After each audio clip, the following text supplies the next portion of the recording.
Kira-kira ada kesusahannya nggak sih? Kira-kira ada problemnya nggak sih? Dan saya yakin dan percaya pasti semua kita akan mengatakan ada. Karena kalau hari ini kita hidup nggak punya masalah, kita hidup nggak punya tantangan, kita hidup nggak punya ujian, jangan-jangan kita sudah tidak hidup lagi. Dan inilah yang kita maknai bahwa hidup ini bukan hanya tentang sekedar hidup, tapi bagaimana kita bisa mencapai hasil kehidupan yang terbaik. Insya Allah, kalau kita kembali ke Al-Quran, Allah telah menjelaskan itu di dalam awal surat Al-Mulk. Insya Allah saya yakin dan percaya Bapak Ibu sahabat semua sudah hafal ini. Di ayat yang kedua Allah berfirman, Alladzi khalaqal mauta wal hayata liyabluwakum ayyukum ahsanu amala. Dialah Allah yang menciptakan kematian dan kehidupan. Untuk apa? Menguji kepada kalian siapa yang paling baik amalnya. Jadi ternyata like or dislike, suka atau tidak, hidup kita itu pasti akan selalu berkompetisi. Dia beluakum. Tapi yang kemudian Allah tuntut di dalam kompetisi itu apa? Ahsanu amala. Allah pengen kita melakukan amal terbaik kita, the best version of us, the best version of me. Versi terbaik diri saya, versi terbaik yang bisa saya lakukan. Karena bisa jadi antara satu orang dengan orang yang lain punya skala keberhasilan beda-beda. Karyawan punya standar keberhasilan, kesuksesan yang ingin dicapai. Ustaz Sony juga demikian, Al-Fakir juga demikian, Bapak Ibu sahabat-sahabat semua juga demikian. Tapi yang kita ingin sebutkan di situ adalah ahsanu amala, amal terbaik. Nah, cuman kira-kira gimana ya agar kita bisa tahu kita bisa melakukan amal terbaik? Nah, di sini perlu kita tahu dulu bahwa salah satunya saat ini Allah hadirkan pandemi. Ini bukan tidak mungkin untuk menguji kita siapa yang paling baik amalnya, betul nggak sih? Ada orang di antara kita yang ya ketika dia berada di kondisi new normal ini, malah justru dia hanya ya tidak melakukan apa-apa. Dia tidak mengerjakan apa-apa sampai akhirnya dia lebih dekat kepada kondisi-kondisi kebingungan, berada di dalam kondisi kecemasan, sampai keputusasaan. Tapi kalau hari ini Allah masih ngizinin kita mau nih sibuk dengan kebaikan-kebaikan ini, bukan tidak mungkin dia beluakum ayyukum ahsanu amal. Allah lagi pengen kita melakukan amal yang terbaik. Dan sekali lagi, gimana kita lihat kita melakukan amal terbaik? Perlu kita kenali jalannya dulu. Perlu kita kenali jalannya dulu. Salah satunya amal terbaik, karena amal terbaik akan membimbing kita mendapatkan reward terbaik. Dan kalau kita kaitkan dengan sesi pertama tadi, apa reward terbaik yang kita harapkan? Dibayar, dapat apresiasi orang, atau kita pulang ke Allah dan Allah manggil kita untuk masuk ke surganya. Nah, kalau kita bilang poinnya yang terakhir tadi, maka Rasulullah Shallallahu Alaihi Wasallam the best version of human being in this universe, sebaik-baik manusia yang ada di semesta ini pernah bilang, siapa yang bisa menjamin, menjaga di antara dua janggutnya, di antara dua rahangnya, yaitu apa?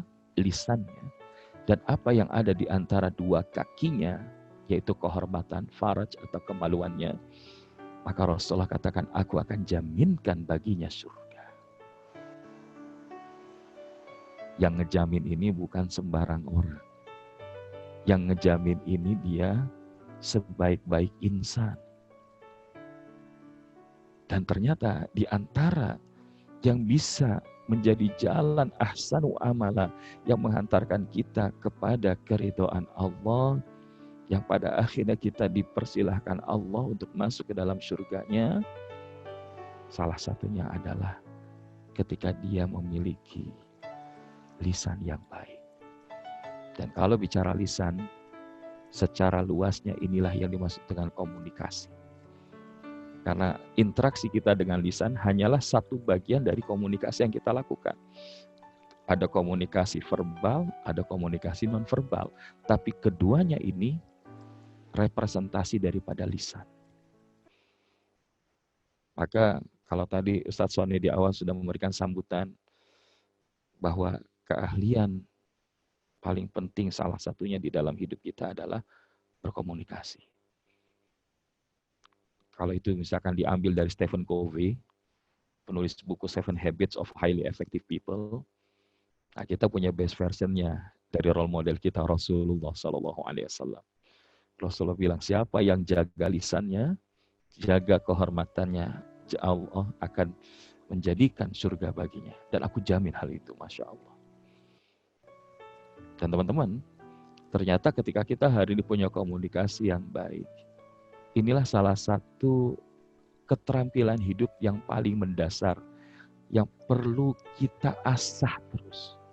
Kenapa bahasanya kita asah terus? Karena dari semenjak lahir kita sudah berkomunikasi. Begitu lahir, kita memang belum bisa berkata-kata, tapi bisa menangis. Menangis itu adalah salah satu komunikasi. Begitu tumbuh menjadi seorang anak, mungkin bahasanya belum sempurna, tapi dia sudah mulai berkata-kata, itu komunikasi. Tumbuh menjadi remaja, sudah mulai bisa berbicara, melakukan gerakan-gerakan non-verbal. Melakukan gerakan-gerakan verbal maupun non-verbal. Nah, jadi teman-teman, hari ini pun salah satu yang bisa kita lihat keterampilan hidup paling mendasar yang perlu kita bangun terus, yang perlu kita asah terus.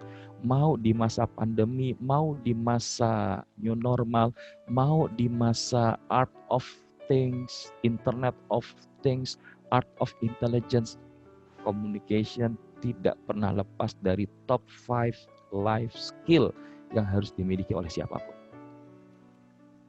Dan ini sudah banyak hasil-hasil riset yang mengatakan itu. Misalkan pekerjaan apa yang akan dibutuhkan setelah era new normal itu terjadi. Di situ muncul ada misalkan creative thinking, innovation, analytical problem solving, dan lain sebagainya. Dan kalau kita lihat esensi dari semua itu tidak akan terpisah dari komunikasi. Maka hari ini yang ingin kita pelajari komunikasi yang seperti apa gitu. Tapi sebelum sampai ke sana, tidak bisa kita pungkiri, komunikasi adalah kunci dari sukses dan bahagia kita.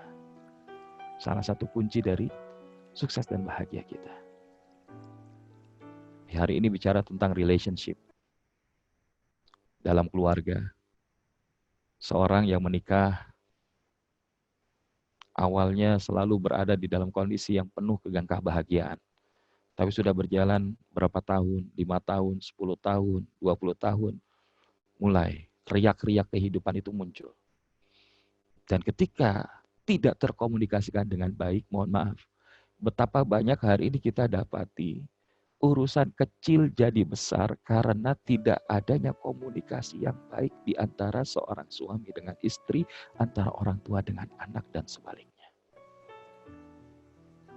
Maka saya ingin lebih kerucutkan, karena ini tadi ada teman-teman yang sahabat-sahabat sudah ikut di batch yang sebelumnya. Karena waktu itu kita hanya 1 hari, maka kita tidak terlalu dalam. Tapi kalau kita lihat apa yang disampaikan di dalam slide-slide kemarin itu, hari ini kita akan lebih detailkan. Jadi ternyata komunikasi ini, kenapa orang bisa sukses bahagia? Ada orang di luar sana yang mungkin secara penghasilannya rata-rata. Saya pernah cerita, saya punya sahabat, seorang teman, seorang ustaz. Dia 11 bersaudara, dia dapat beasiswa di Al-Azhar Kairo. Yang menarik, ayahnya hanyalah seorang tukang cendol. Ayahnya hanya seorang tukang cendol yang keliling kemana-mana. Tapi beliau menjadi salah satu yang berhasil dapat beasiswa sampai ke Al-Azhar dan kembali ke Indonesia menjadi seorang mubaligh, menjadi seorang dai. Ada yang menjadi seorang karyawan, ada yang punya usaha, ada yang bertani, Masya Allah. Kenapa? Karena salah satunya bukan tidak mungkin keberhasilan komunikasi yang dibangun dari orang tua ke anak, itu kemudian menjadi salah satu kunci sukses dan bahagia anak di dalam masa kehidupan yang akan datang. Hari ini kita lihat ada seorang opa, oma, kakek, nenek, aki, nini, yang dia sudah sembuh, tapi kalau kemudian jalan kok mesra banget. Kenapa? Maka Masya Allah, saya ingat ada sebuah ungkapan dari seorang guru, kunci kita berumah tangga itu cuma dua. Yang satu imannya benar, yang kedua komunikasinya benar. Iman benar, komunikasi nggak benar, mohon maaf, tetap bisa menjadi salah satu kendala-kendala. Komunikasi benar nggak ada iman, malah bisa menyesatkan. Tapi kalau iman dan komunikasi itu benar, Masya Allah, inilah sukses dan bahagia. Bahkan bukan hanya di level relationship, bahkan ini dalam hubungan antara seorang suami dengan istri, orang tua dengan anak, dan begitu pun sebaliknya, tapi juga relationship to others people. Yaitu siapa? Kepada teman kerja, kepada tetangga, kepada teman sejawat. Nah, ini relationship. Kalau dia komunikasinya bagus, insya Allah bahagia. Termasuk juga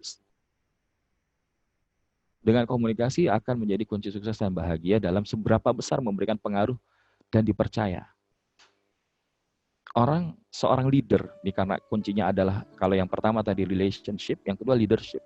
Seorang leader itu yang dilihat adalah pertama kali gaya komunikasinya. Mohon maaf, saya pengen ambil contoh ya. Ambil contoh misalkan salah satu pemimpin negara yang negara itu sekular. Negaranya sekular. Tapi pemimpinnya itu punya power of faith yang luar biasa. Power of imannya kelihatan banget. Sehingga kalau dia di mana-mana itu, dia memuliakan saudaranya, dia akan berbicara tegas ketika misalkan Palestina akan dicaplok oleh Israel begitu, maka dia termasuk yang berteriak keras ketika Baitul Maqdis akan dijadikan sebagai ibu kota dari negara Israel. Maka kita akan lihat kapasitas kepemimpinan yang dia miliki ini luar biasa. Makanya tidak heran keberhasilan sebuah negara salah satu juga terletak daripada keberhasilan seorang pemimpin yang memimpin negeri itu. Nah, karenanya kita berlindung dan berdoa kepada Allah, mudah-mudahan negeri kita Allah selamatkan. Negeri kita Allah bimbing para pemimpin-pemimpin kita untuk melakukan leadership yang bagus, komunikasi yang bagus. Hari ini masyarakat sudah banyak yang meregang nyawa. Tapi kalau yang dimunculkan adalah segala hal yang tidak langsung tersambung kepada apa yang dibutuhkan oleh masyarakat, trust itu makin lama akan berkurang. Karena pemimpin itu yang dipegang adalah komunikasinya, pembicaraannya, omongannya. Maka termasuk kalau kita tarik, ternyata ini juga bisa kita bawa di keluarga. Bagi seorang suami adalah pemimpin di dalam rumah tangganya. Bagi seorang istri adalah pemimpin ketika suami sedang tidak berada di sampingnya. Dan setiap kita, wa kullukum ra'in wa kullukum mas'ulun an ra'iyati. Setiap kita adalah pemimpin bagi diri kita sendiri. Dan itu salah satunya adalah dipengaruhi dari komunikasi yang kita miliki. Bahkan ternyata dengan communication skill yang dimiliki, ini juga akan jadi amal jariah. Menjadi dakwah, di mana kita bisa saling menasehati. Ya, seperti kita ketahui dalam suratul Asr, semua manusia itu merugi, kecuali siapa? Ketika mereka iman amal solehnya jalan, dan kemampuan saling menasehatinya terbangun. Tawasau bil haqq, wa tawasau bis sabr, wa tawasau bil marhamah. Dia saling menasehati di dalam kebenaran, saling menasehati di dalam kesabaran, dan saling menasehati di dalam rangkaian kasih sayang. Dan ini nggak bisa hadir kecuali dari apa? Komunikasi yang dilakukan. Para nabi dan rasul sudah nggak ada hari ini di sebelah kita, di samping kita, di zaman kita. Tapi ajarannya tetap ada. Kenapa? Karena komunikasi yang dilakukannya hari ini diwariskan kepada kita.